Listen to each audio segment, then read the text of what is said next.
সুপ্রিয় শিক্ষার্থী আমার, তোমরা সকলে কেমন আছো? আমি আশা করছি তোমরা সকলে ভালো আছো, সুস্থ আছো এবং স্বাস্থ্যবিধি মেনে বাড়িতে অবস্থান করছো। প্রিয় শিক্ষার্থী, এই করোনাকালীন সময়টা তোমরা অপচয় করছো না তো? আমি আশা করি তোমরা অনেক বুদ্ধিমান এবং বুদ্ধিমানরা কখনোই সময়ের অপচয় করে না। আমি আশা করছি যে তোমরা এই ঢাকা কলেজ কর্তৃক আয়োজিত অনলাইন ক্লাসগুলো নিয়মিত করছো, নোট করে রাখছো এবং পড়াশোনা কমপ্লিট করে রাখছো। তাহলে চলো আজকে আমরা আমাদের অনলাইন ক্লাসে চলে যাই। সুপ্রিয় শিক্ষার্থী, আমার অনলাইন ক্লাসে তোমাদের সকলকে স্বাগতম। আজকের ক্লাসটি পরিচালনা করছি আমি শ্রাবণী ধর, প্রভাষক, ব্যবস্থাপনা বিভাগ, ঢাকা কলেজ, ঢাকা। প্রিয় শিক্ষার্থী, তোমরা স্ক্রিনে একটি ছবি দেখতে পাচ্ছ। ছবিতে কি দেখতে পাচ্ছ? একজন বিক্রেতা একটি পোশাক ক্রেতাকে দেখাচ্ছে এবং সে ক্রেতাকে কেনার জন্য উৎসাহিত করছে, তাই না? বুঝতে পারছো? আচ্ছা, আরেকটি ছবিতে তোমরা কি দেখতে পাচ্ছ? যে কোনো একটি মানুষের ছবি, তাই না? এবং সে কোনো একটা কিছু জয় করেছে এরকম বোঝাচ্ছে এবং তার পুরো শরীরে কি কি লেখা আছে দেখো। হাম্বল, ট্রাস্টওয়ার্থি, ওয়াইজ, হুম, তারপরে হচ্ছে trusting, thoughtful, determined, curious, valuable, তাই না? অর্থাৎ বিক্রেতা এবং তার কিছু গুণের কথা কিন্তু এখানে বলা হয়েছে। তাহলে প্রিয় শিক্ষার্থী, তোমরা বুঝতে পারছো যে আজকে আমরা কি শিখতে যাচ্ছি? আজকে আমাদের আলোচ্য সূচি কি বলতো? আজকে আমাদের পাঠ শিরোনাম কি? আজকে আমরা বিক্রয় কর্মীর আবশ্যকীয় গুণাবলীগুলো শিখবো, ঠিক আছে? তাহলে প্রিয় শিক্ষার্থী, বিক্রয় কর্মীর গুণাবলী কি? সফল বিক্রয় কর্মী সেই যে সাফল্যের সাথে পেশাগত দায়িত্ব কর্তব্য পালন করে। একজন বিক্রয় কর্মীর গুণাবলী বলতে শারীরিক, মানসিক, নৈতিক, সামাজিক ও পেশাগত গুণাগুণের সমষ্টিকেই কিন্তু বোঝানো হয়। এ সকল গুণাবলীর মধ্যে কিছু আছে জন্মগত এবং কিছু আছে শিক্ষালব্ধ। অর্থাৎ বিক্রয় কর্মীর যে গুণগুলো আছে, যে গুণের মাধ্যমে ক্রেতাকে সে সহজে আকৃষ্ট করতে পারে, ক্রেতার মনে জায়গা করে নিতে পারে, সেই গুণগুলোই কিন্তু আমরা আজকে পড়ব যে কোন গুণগুলো বিক্রয় কর্মীর হওয়া উচিত। এবং এই গুণগুলো যে সে সবসময় জন্মগতভাবেই পাবে তা না, সে কিছু জন্মগতভাবে এই গুণগুলো পেয়ে থাকে, আবার কিছু সে শিক্ষার দ্বারা, শিক্ষার মাধ্যমে পেয়ে থাকে, যার জন্য যেটাকে বলা হচ্ছে যে এ সকল গুণাবলী কিছু তার জন্মগত হয় এবং কিছু আছে তার শিক্ষা লব্ধ। তো শিক্ষার্থী, তাহলে চলো আমরা এই বিক্রয় কর্মীর গুণাবলী আজকে দেখে নিই যে কোন কোন গুণাবলী একজন বিক্রয় কর্মীর থাকা আবশ্যক। আচ্ছা দেখো, প্রথমে যে গুণটার কথা বলা হচ্ছে সেটি হচ্ছে শারীরিক গুণাবলী। শারীরিক গুণাবলী কি? যা যে একজন বিক্রয় কর্মীর যে শারীরিকভাবে যে গুণাবলীগুলো থাকে, অর্থাৎ তার দৈহিক যে গুণাবলীগুলো থাকে, হ্যাঁ, সেগুলোকেই বলা হচ্ছে শারীরিক গুণাবলী। এই গুণাবলীগুলো কিন্তু শারীরিক যে গুণাবলীগুলো আছে, শারীরিক, আহ দৈহিক, ঠিক আছে? তো এই গুণাবলী কিন্তু কোনোটা দেখা যায় দৃশ্যমান, আবার কোনো কোনো গুণাবলী কিন্তু অদৃশ্যমান, দেখা যায় না, ঠিক আছে? তাহলে চলো আমরা এই শারীরিক গুণাবলীগুলো দেখে নিই। অর্থাৎ শারীরিক গুণাবলী হচ্ছে সেই গুণাবলী যেগুলো একজন বিক্রয় কর্মী সাধারণত জন্মগতভাবেই পেয়ে থাকে, ঠিক আছে? এবং সে হচ্ছে শরীরের যে দৈহিক যে গুণ এবং যেগুলো তার কর্মক্ষেত্রের উপর পজিটিভ ভাবে, ঠিক আছে, অর্থাৎ ইতিবাচক প্রভাব ফেলে, সেই গুণগুলোই আমরা বিক্রয় কর্মীর শারীরিক গুণ বলছি। তাহলে চলো প্রথমে যে গুণ সেটি হচ্ছে স্বাস্থ্য। আমরা জানি কি বলতো? আমরা জানি স্বাস্থ্যই সকল সুখের মূল, তাই না? অর্থাৎ সুস্বাস্থ্য। যদি সুস্বাস্থ্য না হয় কেউ, আমি যদি এখন অসুখে ভুগি, স্বাস্থ্যবান না হই, তাহলে কিন্তু তোমাদের ক্লাস আমি রেগুলার নিতে পারবো না। নিতে পারবো? পারবো না। আবার তোমরাও যদি সুস্বাস্থ্যের অধিকারী না হও, স্বাস্থ্যবান না হও, তোমরাও কিন্তু রেগুলার কলেজে আসতে পারবে না, ক্লাস করতে পারবে না। ঠিক তেমন ভাবে বিক্রয় কর্মী যদি সুস্বাস্থ্যের অধিকারী না হয়, সে কিন্তু ভালোভাবে ক্রেতাকে পণ্য সম্পর্কে ভালোভাবে বোঝাতে পারবে না। সে সবসময় অসুখে ভুগলে তার মেন্টালিটিও ভালো থাকবে না। অর্থাৎ বিক্রয়কর্মীর যে শারীরিক গুণ তার মধ্যে প্রধানই হচ্ছে স্বাস্থ্য। স্বাস্থ্যবান হতে হবে একজন বিক্রয়কর্মীকে। ঠিক আছে? এটি হচ্ছে ১ম শারীরিক গুণ। এরপরে বলা হচ্ছে চেহারা। যদিও চেহারা কারো হাতে থাকে না, জন্মগতভাবে এটি পেয়ে থাকে।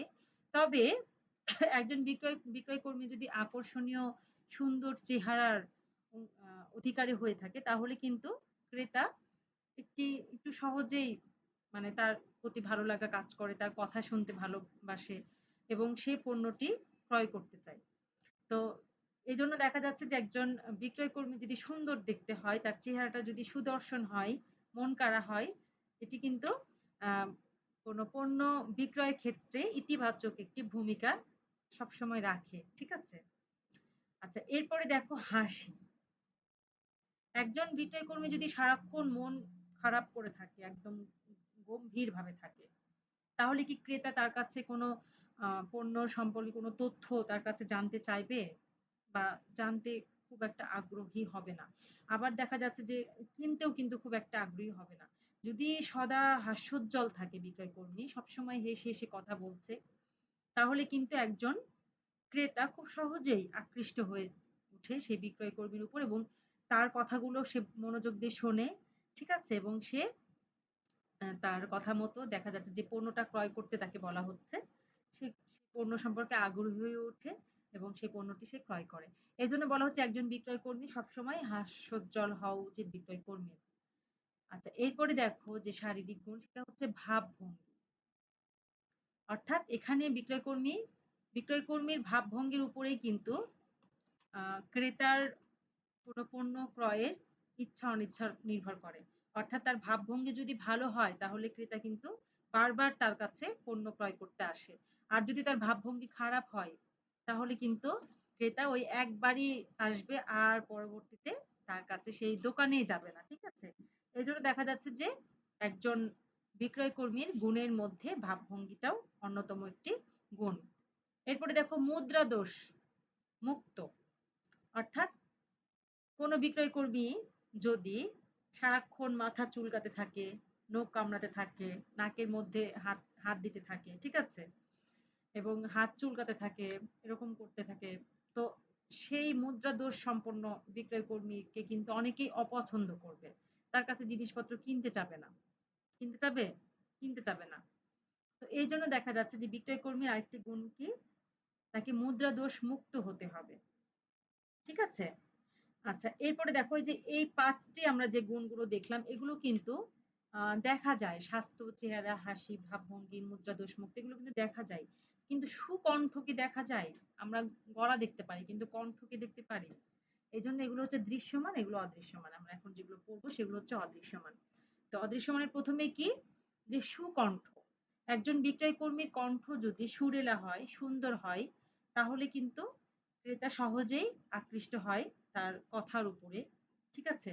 আর যদি তার কর্কশ গলা হয়, কণ্ঠটা খুব কর্কশ, কথা শুনলেই বিরক্ত লাগতেছে, তাহলে কিন্তু তার কাছে মানুষজন খুব একটা যাবে না, পণ্য খুব একটা ক্রয় করবে না। এজন্য বলা হচ্ছে যে বিক্রয়কর্মী যদি সুকণ্ঠের অধিকারী হয় তাহলে সহজেই সে ক্রেতাকে আকৃষ্ট করতে পারে পণ্য ক্রয়ের জন্য। ঠিক আছে? এরপরে দেখো শ্রবণ শক্তি। শ্রবণ শক্তি আরেকটি বড় গুণ বিক্রয় কর্মীর। কেন?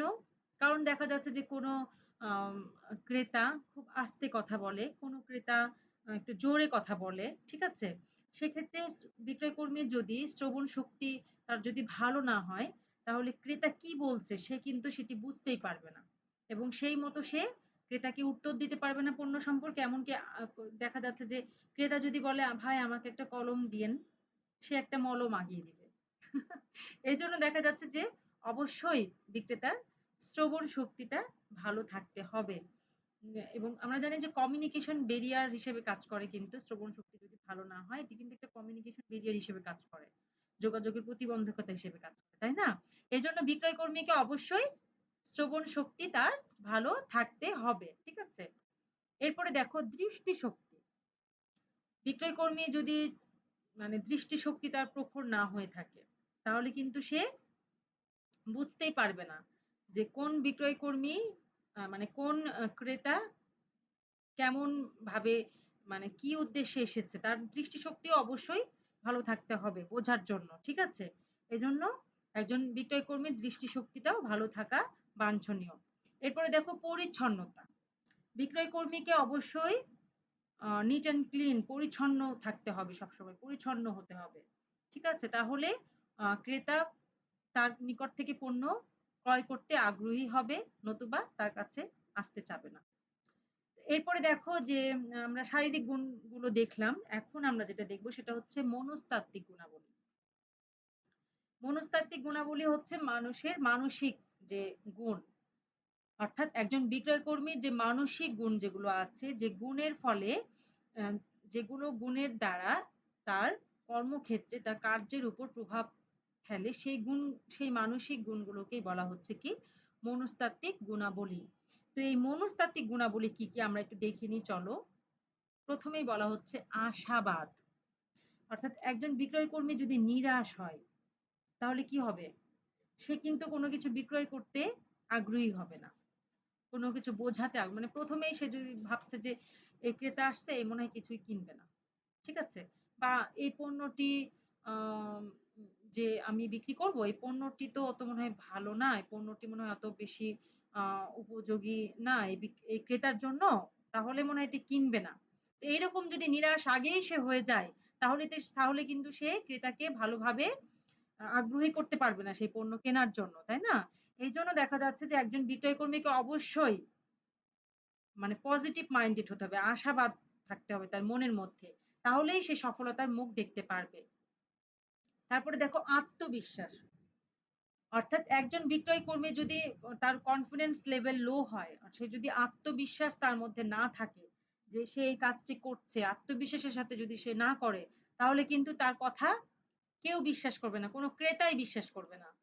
মানে বলতে পারে, "ভাই এই যে এই জামাটা যে আমি কিনবো আপনার কাছে, তো এটার কি রং উঠবে নাকি?" সে বলল যে, "আসলে এটির রং উঠতেও পারে, আবার নাও উঠতে পারে।" অর্থাৎ তার কথার মধ্যে কোনো আত্মবিশ্বাস নাই। তাহলে কি হবে? সেই পণ্যটি কি কিনবে ক্রেতা? বলবে, "না, না, না আমি কিনব না।" এজন্য আত্মবিশ্বাস দিয়ে কথা বলতে হবে। ঠিক আছে? এবং সে যে কাজ করছে তার মধ্যেও কিন্তু তার কনফিডেন্স থাকতে হবে যে, "হ্যাঁ, এই আম ক্রেতাকে দিয়ে আমি এই পণ্যটি ক্রয় করাবোই।" এরকম একটা কনফিডেন্স লেভেল তার থাকতে হবে। আত্মবিশ্বাসের সাথে তাকে কথা বলতে হবে। তাহলেই কিন্তু ক্রেতা সাধারণ আগ্রহী হবে সেই পণ্যটি কেনার জন্য। এরপরে দেখো অধ্যাবসায়। তো অধ্যাবসায়ও কিন্তু বিক্রয় কর্মীর আরেকটি মহৎ গুণ। এই অধ্যাবসায় যদি না থাকে, ঠিক আছে? তাহলেও কিন্তু বিক্রয় কর্মী কি করবে? বিক্রয় কর্মী ভালোভাবে পণ্যটি বিক্রির জন্য ক্রেতাকে আহ্বান বা ক্রেতাকে পরিচিত করতে পারবে না। ঠিক আছে? এজন্য অধ্যবসায়টা অনেক গুরুত্বপূর্ণ। এরপর দেখো দৃঢ় প্রত্যয়, দৃঢ় বিশ্বাস যে হ্যাঁ, আমি এটা করতে পারবোই।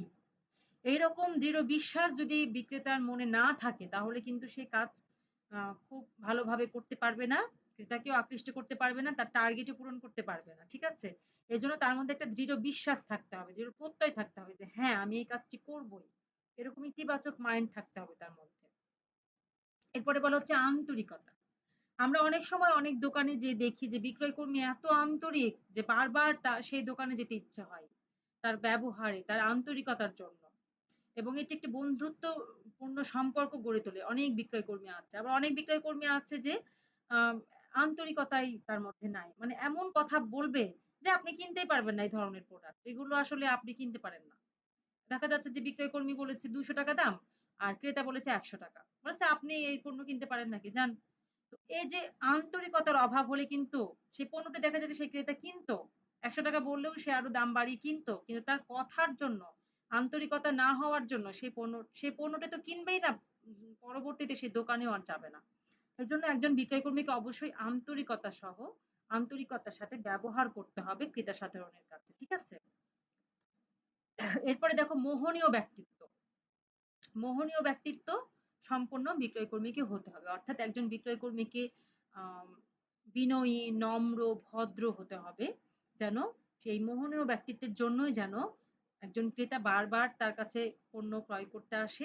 তার তার উপরে যেন সে আস্থা বা বিশ্বাস তার উপর রাখে এবং সে আস্থা বিশ্বাসের দ্বারা যেন বারবার সে পণ্যটি ক্রয় করতে আসবে। এই মোহনীয় ব্যক্তিত্ব থাকাটা খুব জরুরি একজন বিক্রয় কর্মীর। আচ্ছা, এরপরে দেখো কল্পনা শক্তি। একজন বিক্রয় কর্মীর কিন্তু অবশ্যই কল্পনা শক্তি থাকতে হবে। একজন মানে অনেক ধরনের ক্রেতা আসে দোকানে, তাই না? প্রতিষ্ঠানে অনেক ধরনের ক্রেতা আসে। কোন কোন ধরনের ক্রেতা কি চাচ্ছে? কোন ধরনের ক্রেতার সাথে কেমন ব্যবহার করা উচিত?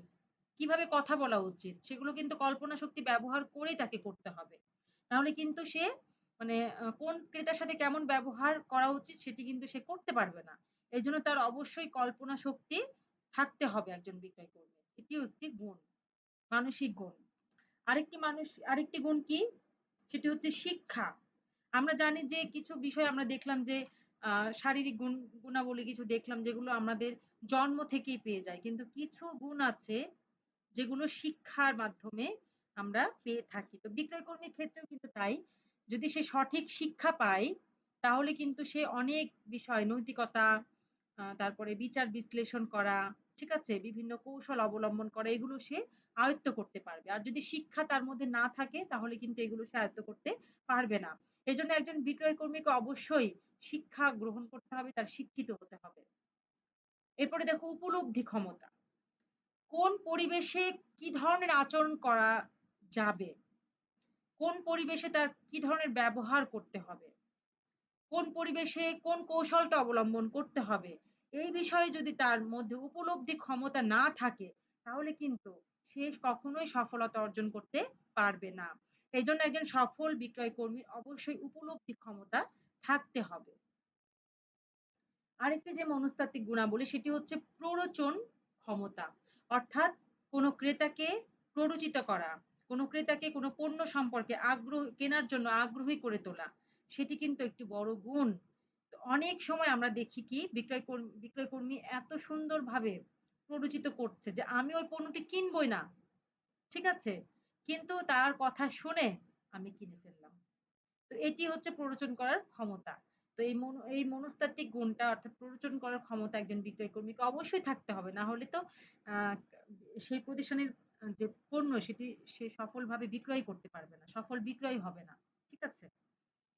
এরপরে দেখো বিক্রয় কর্মীর আমরা ২ ধরনের গুণ দেখলাম যে শারীরিক গুণ এবং মনস্তাত্ত্বিক গুণ। এরপরে আমরা যেটা দেখছি সেটা হচ্ছে নৈতিক গুণাবলী। নৈতিক গুণাবলী কিন্তু অপরিহার্য। বিক্রয় কর্মীর যদি নৈতিক গুণাবলী না থাকে, তাহলে ওই একবারই ক্রেতা যে তার কাছে পণ্য কিনবে, পরবর্তীতে আর কিনবে না। তাহলে নৈতিক গুণাবলী কি আমরা একটু দেখে নিই চলো। বিশ্বস্ততা।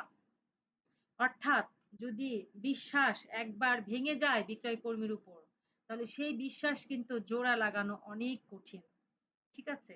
যেমন আমি একবার দেখা যাচ্ছে যে বাজারে মুরগি কিনছি। আমি বললাম যে, "আমাকে ১ কেজি ওজনের মুরগি দেন।" হ্যাঁ? কিন্তু সে আ দাঁড়িপাল্লায় মাপালো যে হ্যাঁ ১ কেজি। কিন্তু বাড়িতে নিয়ে এসে আমি দেখি যেটা ১ কেজি ওজনের মুরগি তো এর আগেও কিনেছি। তার যে মাপ হওয়া উচিত সেইরকম না। তাহলে কি হলো? নৈতিক গুণাবলী তার মধ্যে নাই। সে দেখালো যে হ্যাঁ, আমি কম দামে আপনার কাছে পণ্য বিক্রয় করলাম। আমিও ১ম এ খুব খুশি ছিলাম যে না ১ কেজি ওজনের মুরগি আমাকে মোটামুটি আমি সুলভ মূল্যেই পেয়েছি। কিন্তু বাড়িতে যখন এসে দেখি যে সে ৭০০-৮০০ গ্রামের মুরগি আমাকে ১ কেজি বলে চালিয়ে দিয়েছে। তখন কিন্তু তার প্রতি আমার বিশ্বাস আর থাকলো না। পরবর্তী আমি মুরগি কিনতে গেলে, বাজার করতে গেলে তার দোকানে আমি আর যাই না। তাহলে কি বিক্রয় কর্মীর অবশ্যই বিশ্বস্ততা থাকতে হবে। সে যেটাই দিক না কেন বলতে পারে যে, "ম্যাডাম এটি ১ কেজি ওজনের মুরগি আমার কাছে নাই, ৭০০ গ্রামের আছে, এটা নিয়ে যান, এটা ভালো হবে।" সে যদি সত্যি কথা বলে আমাকে দিত, তাহলে কিন্তু আমি পরবর্তীতে আবার তার কাছে যেতাম।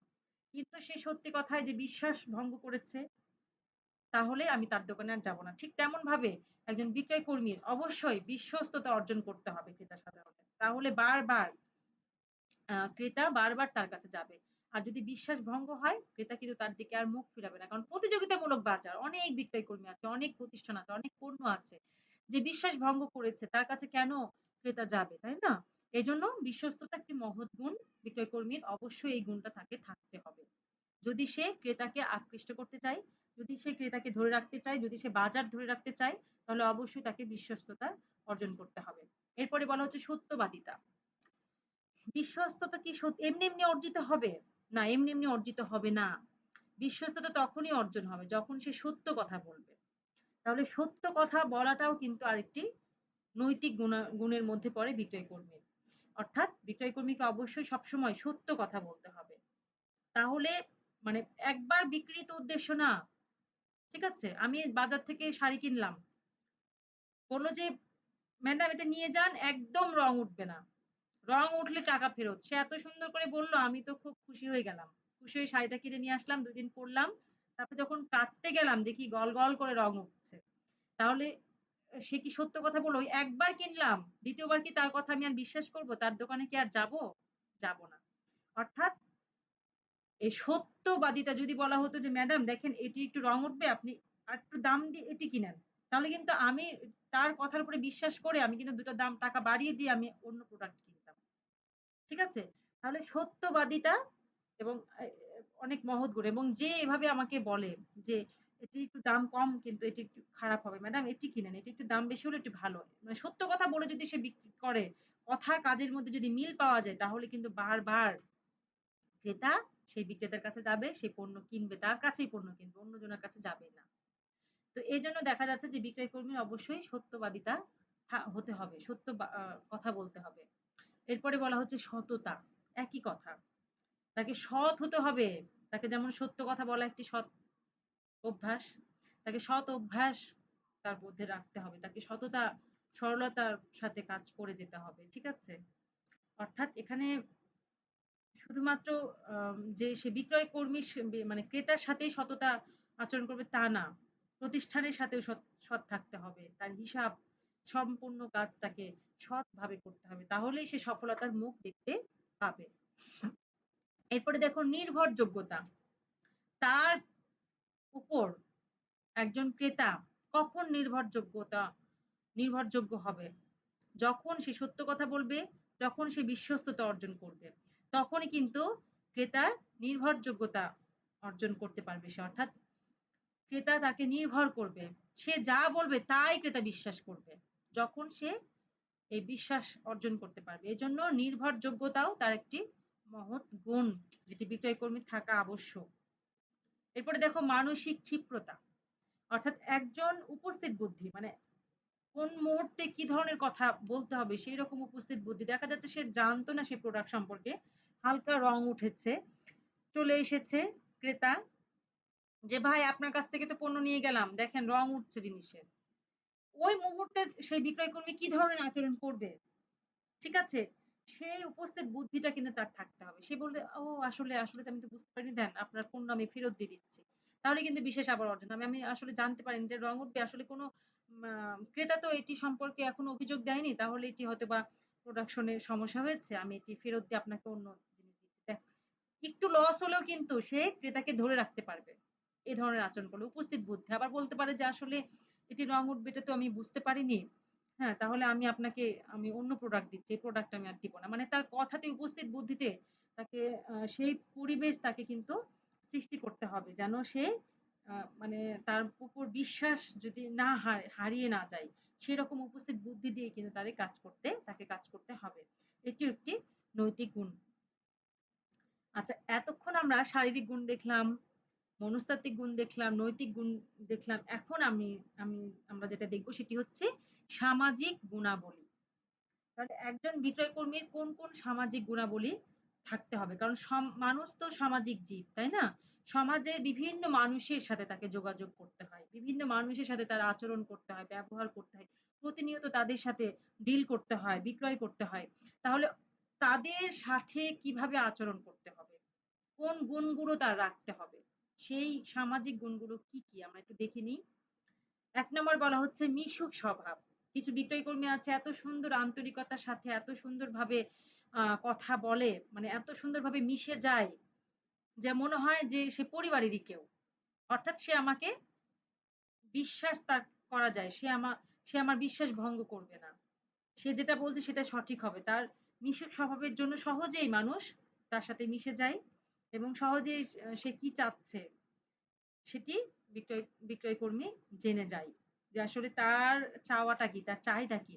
তার চাহিদার উপর ডিপেন্ড করেই তো সে প্রোডাক্টটা তাকে দিবে। সেই প্রোডাক্ট সম্পর্কে তাকে আকৃষ্ট করবে। সে প্রোডাক্ট কেনার জন্য আগ্রহী করে তুলবে। তাহলে তো তার চাহিদাটাকে ভালোভাবে তাকে জানতে হবে। তো এইভাবে কিন্তু তাকে মিশতে হবে এবং এই মিশুক স্বভাব যদি তার মধ্যে থাকে, তাহলে কিন্তু একজন ক্রেতা খুব সহজেই আকৃষ্ট হয়ে যায় তার উপর এবং সে তার কাছ থেকে কি করে? পণ্য ক্রয় করতে আগ্রহী হয়। এরপরে দেখো কথোপকথন যোগ্যতা। অর্থাৎ অনেক বিক্রয় কর্মী আছে যারা গুছিয়ে কথা বলতে পারে না। এটা হ্যাঁ, দেখেন মানে একটু ভালোভাবে যে সুন্দর করে উপস্থাপন করবে কথা সেটি পারে না। তাহলে কি হবে? তার কাছে কিন্তু ক্রেতা বারবার যাবে না। আর যে খুব সুন্দর করে বুঝাতে পারে, উপস্থাপন করতে পারে, সুন্দর করে কথা বলতে পারে, কথা বলার যোগ্যতা তার যার আছে, খুব সুন্দর ভাষা শব্দ চয়ন করতে পারে, তার কাছে কিন্তু ক্রেতা বারবার যাবে। এজন্য বলা হচ্ছে যে কথোপকথন যোগ্যতাও থাকতে হবে। যেন ক্রেতা বারবার তার কাছে যায়, যেন তার সাথে একটা বন্ধুত্বপূর্ণ সম্পর্ক গড়ে ওঠে। তো অনেক বিক্রেতা আছে যে এমন কথা বলে যে এমন কথোপকথন, এমন শব্দ ইউজ করে যে সেই শব্দের জন্য তার কাছে আমরা আর যাই না। আবার এমন কিছু বিক্রেতা আছে যারা এত সুন্দর করে কথা বলে, এত শব্দচয়ন ভালো করে যে যে তার কাছে বারবার ক্রেতা যেতে চায়। এজন্য বলা হচ্ছে যে কথোপকথন যোগ্যতা থাকতে হবে একজন বিক্রেতার। এরপরে দেখো মার্জিত আদব কায়দা। বিভিন্ন ধরনের ক্রেতা কিন্তু চাই। বিভিন্ন লেভেলের ক্রেতা চাই। তো সেই বিভিন্ন স্তরের ক্রেতা যখন যাবে তার কিন্তু প্রত্যেকটা স্তরের ক্রেতার সাথে মার্জিত আদব কায়দা ব্যবহার করতে হবে। সালাম দিতে হবে বা নমস্কার বা আদাব দিতে হবে। ঠিক আছে? যেন বোঝা যায় যে হ্যাঁ, এই হচ্ছে একজন শিক্ষিত, নম্র, ভদ্র, মার্জিত তার ব্যবহার। ঠিক আছে? যেন সবাই তার উপরে আস্থা অর্জন করে।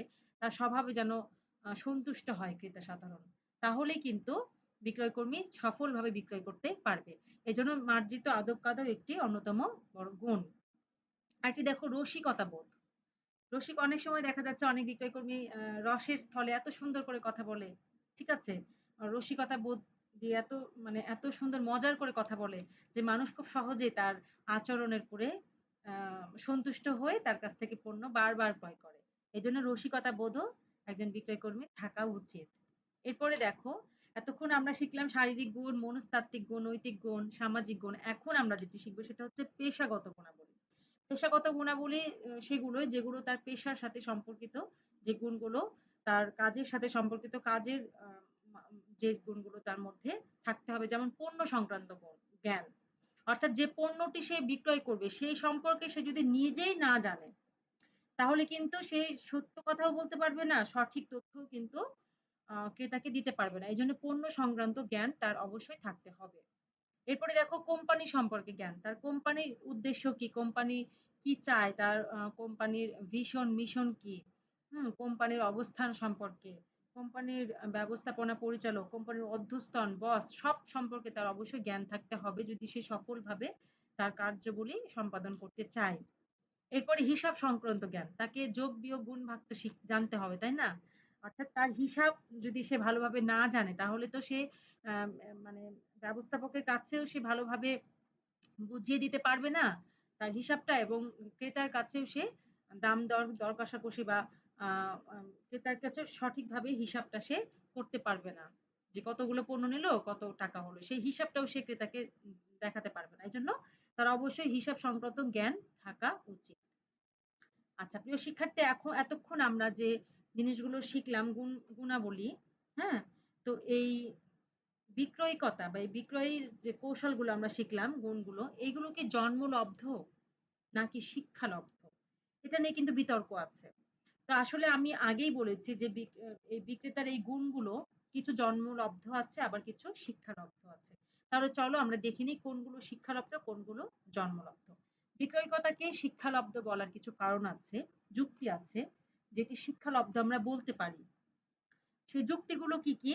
সেই যুক্তিগুলো হচ্ছে বিক্রয় কৌশল, যেগুলো একজন বিক্রেতা শিক্ষার মাধ্যমে এই কৌশলগুলো, বিক্রয়ের যে কলা কৌশল আছে, এই কলা কৌশলগুলো সে শিক্ষা নিয়ে বিভিন্ন প্রশিক্ষণ প্রাপ্ত হয়ে, বিভিন্ন প্রশিক্ষণ নিয়ে সে এই কৌশলগুলো কিন্তু সে শিখতে পারে। এজন্য বিক্রয় কৌশল এগুলো হচ্ছে শিক্ষালব্ধ। বিক্রয় জায়গাটাকে শিক্ষালব্ধ বলা হয়। কারণ কি? এই বিক্রয় কৌশলগুলো সে শিক্ষার মাধ্যমে অর্জন করতে পারে। এরপরে কোম্পানি সম্পর্কিত জ্ঞানও সে শিক্ষার মাধ্যমে অর্জন করতে পারে, যার জন্য বলা হচ্ছে বিক্রয়কতা শিক্ষালব্ধ। এরপরে দেখো পণ্য সম্পর্কিত জ্ঞানও সে শিক্ষার মাধ্যমে অর্জন করতে পারে, যার জন্য বলা হচ্ছে বিক্রয়কতাকে শিক্ষালব্ধ। এবং সততা ও সত্যবাদিতা, একজন মানুষ যখন শিক্ষিত হয়ে ওঠে, চারপাশ দেখে, তার মধ্যে নৈতিক গুণ থাকে, ঠিক আছে, তার মধ্যে নৈতিক গুণ সৃষ্টি হয় যখন সে নৈতিক জ্ঞান অর্জন করবে, শিক্ষা অর্জন করবে। তো এই সততা সত্যবাদিতাও কিন্তু এই শিক্ষার মাধ্যমে সে পেয়ে থাকে, এই জন্য বিক্রয়িকতাকে আমরা শিক্ষালব্ধ বলতেই পারি। এছাড়াও সামাজিক অনেক গুণ আমরা যেগুলো দেখলাম, সেগুলো সামাজিক যে গুণগুলো আছে, সেগুলো কিন্তু সে শিক্ষার মাধ্যমে অর্জন করতে পারে, প্রশিক্ষণের মাধ্যমে অর্জন করতে পারে। তো এই জন্য দেখা যাচ্ছে যে বিক্রয়িকতাকে আমরা শিক্ষালব্ধ বলতেই পারি। আবার বিক্রয়িকতাকে আমরা জন্মলব্ধ বলতে পারি। তার কারণ কি? তার কারণ হচ্ছে এই যে স্বাস্থ্য, সেই স্বাস্থ্য সে যতই শিক্ষা গ্রহণ করুক, এই স্বাস্থ্যবান সে শিক্ষার মাধ্যমে দেখা যাচ্ছে যে তার সম্ভব না, তার যে শারীরিক গঠন, হ্যাঁ, তো এই স্বাস্থ্যগুলো দেখা যাচ্ছে তাকে জন্মলব্ধ ভাবে সে পেয়ে থাকে। তারপরে চেহারাটাও সে শিক্ষার মাধ্যমে চেঞ্জ করতে পারবে না, তার সুদর্শন চেহারা যদি থাকে সেটা সে জন্মগত ভাবেই সে পেয়ে থাকে। সুকণ্ঠ, যে তার কণ্ঠ কর্কশ নাকি কণ্ঠ সুন্দর আকর্ষণীয়, সেই জিনিসটাও সে কিন্তু জন্মগত ভাবেই পেয়ে থাকে। এছাড়া শ্রবণ শক্তিও সে জন্মগত ভাবেই পেয়ে থাকে, দৃষ্টিশক্তিও সে জন্মগত ভাবেই পেয়ে থাকে। এগুলো শিক্ষালব্ধ জ্ঞান না, যার জন্য বলা হচ্ছে যে বিক্রয়িকতা জন্মলব্ধ। আচ্ছা, তাহলে এতক্ষণ আমরা শিখলাম বিক্রয়কতার আম একজন সফল বিক্রেতার গুণাবলী। ঠিক আছে? বিক্রয় কর্মীর গুণাবলী এবং বিক্রয়কতা কি জন্মলব্ধ নাকি শিক্ষালব্ধ? তাহলে প্রিয় শিক্ষার্থী, তোমাদের জন্য একটি বাড়ির কাজ আছে। তোমরা বাড়ির কাজটি লিখে নাও। অবশ্যই খাতাতে তোমরা তুলে নিবে এবং বাড়ির কাজটি করবে। একটি সৃজনশীল প্রশ্ন এবং কিছু প্রশ্ন আমি তোমাদের দিচ্ছি। দেখো, মিসেস সীমা ঢাকার গুলশানের স্বনামধন্য রূপকথা ফ্যাশন হাউস এর স্বত্বাধিকারী। তিনি তার কার্যক্রম পরিচালনার জন্য ৫ জন সুদর্শন ও স্মার্ট কর্মী নিয়োগ দেন। কর্মীদের দক্ষতার কারণে বিক্রয়ের পরিমাণ বৃদ্ধির পাশাপাশি গ্রাহকদের সন্তুষ্টি বিধান করা সম্ভব হচ্ছে। সম্প্রতি প্রতিষ্ঠানটি টেলিভিশন ও সংবাদপত্রে তার ফ্যাশন হাউসের বিপণনকৃত পণ্যের বিক্রয় বৃদ্ধির জন্য প্রচুর ব্যয় করে। এর ফলে প্রতিষ্ঠানের বিক্রয়ের পরিমাণ বৃদ্ধি পেয়েছে। এখন ১ নম্বর জ্ঞানমূলক প্রশ্ন হচ্ছে বিক্রয়িকতা কি? নিশ্চয়ই পারবা। ২ নম্বর হচ্ছে বিক্রয়িকতা জন্মলব্ধ, ব্যাখ্যা করো।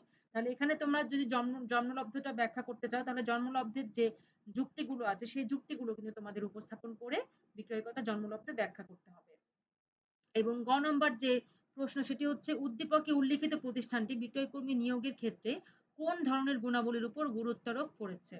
তাহলে বিক্রয়কর্মী নিয়োগের ক্ষেত্রে কোন ধরনের গুণাবলী নিয়োগ করেছে? আমরা তো অনেকগুলো গুণাবলী পড়লাম, শারীরিক, মানসিক, হ্যাঁ, নৈতিক, সামাজিক, পেশাগত। তো এই গুণাবলীর মধ্যে দেখো এখানে তিনি তার কার্যক্রম পরিচালনার জন্য ৫ জন সুদর্শন ও স্মার্ট কর্মী নিয়োগ দেন। তাহলে এটি কোন গুণাবলীর মধ্যে পড়ছে?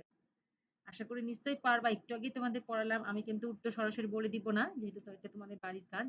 নিশ্চয়ই পারবা কোন গুণাবলীর উপর গুরুত্বারোপ করছে, এবং লিখে আমাকে ছবি তুলে ক্লাসের নিচে কমেন্টে দিয়ে দিবা, ঠিক আছে? আচ্ছা, এরপরে দেখো উদ্দীপকের প্রতিষ্ঠানটির ব্যবসায় সম্প্রসারণের লক্ষ্যে যে কৌশল গ্রহণ করেছে তার যৌক্তিকতা কি? তাহলে ব্যবসায় প্রতিষ্ঠান সম্প্রসারণের কোন কৌশল অবলম্বন করেছে বলো তো? সম্প্রতি প্রতিষ্ঠানটি টেলিভিশন ও সংবাদপত্র তার ফ্যাশন হাউসে বিপণনকৃত পণ্যের বিক্রয় বৃদ্ধির জন্য প্রচুর ব্যয় করে। তাহলে এখানে কোন কৌশলটা সে অবলম্বন করেছে? গত ক্লাসে কিন্তু তোমাদের এই বিষয়ে আমি শিখিয়েছি। তাহলে গত ক্লাস যদি তোমরা করে থাকো, অবশ্যই এই প্রশ্নটি তোমরা পারবা। তাহলে প্রিয় শিক্ষার্থী, বাড়ির কাজটি তুলে নাও। হ্যাঁ, বাড়ির কাজটি খুব ভালো করে তোমরা আম সম্পাদন করবা, নোট করে আমাকে, এবং যে লেকচার গুলো তোমাদের পড়ালাম সেই লেকচার গুলো অবশ্যই নোট করে রাখবা, পড়ে রাখবা, এবং যে সৃজনশীল প্রশ্ন আমি তোমাদের বাড়ির কাজ দিচ্ছি প্রতিদিন, সেই সৃজনশীল প্রশ্নগুলো অবশ্যই সলভ করে রাখবা। ঠিক আছে? এবং যদি পারো তাহলে এগুলোর ছবি তুলে কমেন্টে দিয়ে দিবা। আর আমি তো ক্লাস খুললে অবশ্যই দেখবো তোমরা কে, কে ক্লাস করেছো, কে, কে এই বাড়ির কাজগুলো করেছো। ঠিক আছে? তাহলে প্রিয় শিক্ষার্থী, তোমরা সুস্থ থাকো, ভালো থাকো, আমার জন্য দোয়া করো, আমি তোমাদের জন্য দোয়া করি। হ্যাঁ, আজকে তো এর মাধ্যমে তোমাদের সাথে আমার শেষ ক্লাস হয়ে যাচ্ছে, যেহেতু সব টপিক শেষ হয়ে গেল। তোমরা অবশ্যই, সামনে পরীক্ষা আবার হবে, তোমরা অবশ্যই সবগুলো ক্লাস ভালো করে করে নোট করে খুব সুন্দর করে প্র্যাকটিস করতে থাকো। আর বই বারবার পড়বা, ক্লাসগুলো ভালো করে শুনবা, ঠিক আছে? তাহলে আমি আশা করছি তোমরা পরীক্ষায় ভালো করতে পারবা এবং তোমরা সবচেয়ে বড় কথা যে শিক্ষা, সেই শিক্ষার যে উদ্দেশ্য সেটা অর্জন করতে পারবা। তাহলে আজকের মতো এই পর্যন্তই। সকলকে ধন্যবাদ।